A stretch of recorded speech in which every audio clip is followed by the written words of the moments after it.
The establishment of a new development bank for BRICS countries could change the way that Brazil, Russia, India, China, and South Africa receive and lend money.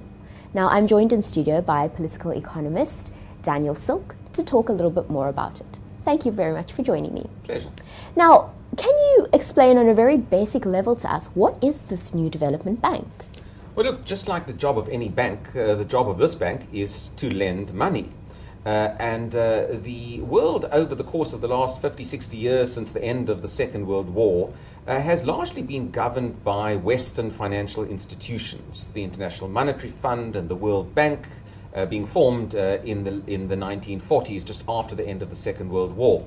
The BRICS countries themselves and other developing countries have consistently, over the course of the last number of years, found fault with the IMF and the World Bank. They've accused those two organizations of not having the interests of the developing world at heart.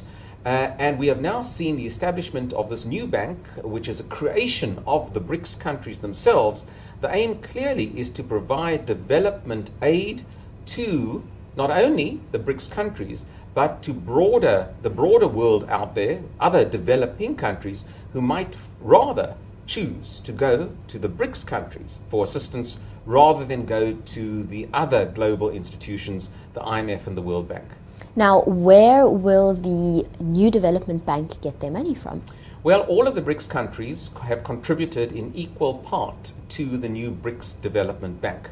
There are two parts to the bank. One, of course, is an operation which will allow the bank to lend and a further amount of money that will allow the bank to assist each other, in other words, the BRIC countries themselves, in terms of keeping their currencies relatively buoyant and to avoid any great fluctuations in their own domestic currencies.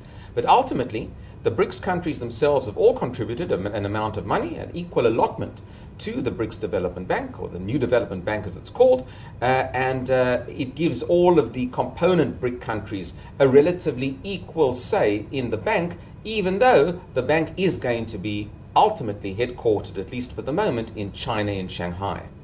Now, can we afford to be investing in this type of an establishment?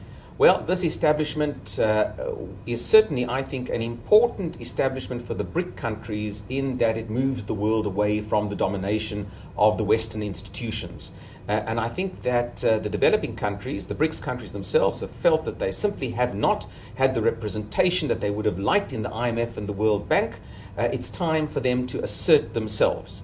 We know that trade taking place between Southern Hemisphere countries, the South-South trade that occurs right now eclipses the North-South trade that takes place in the world. And as a result, I think there is a definite need for the developing world to say, look, we need our own institutions. We are willing to put up the cash. We can justify that.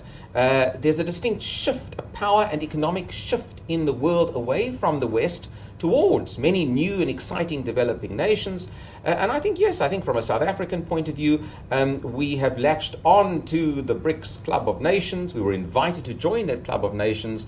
And in a sense, we are, in South Africa, participating in this important shift that's taking place in the world.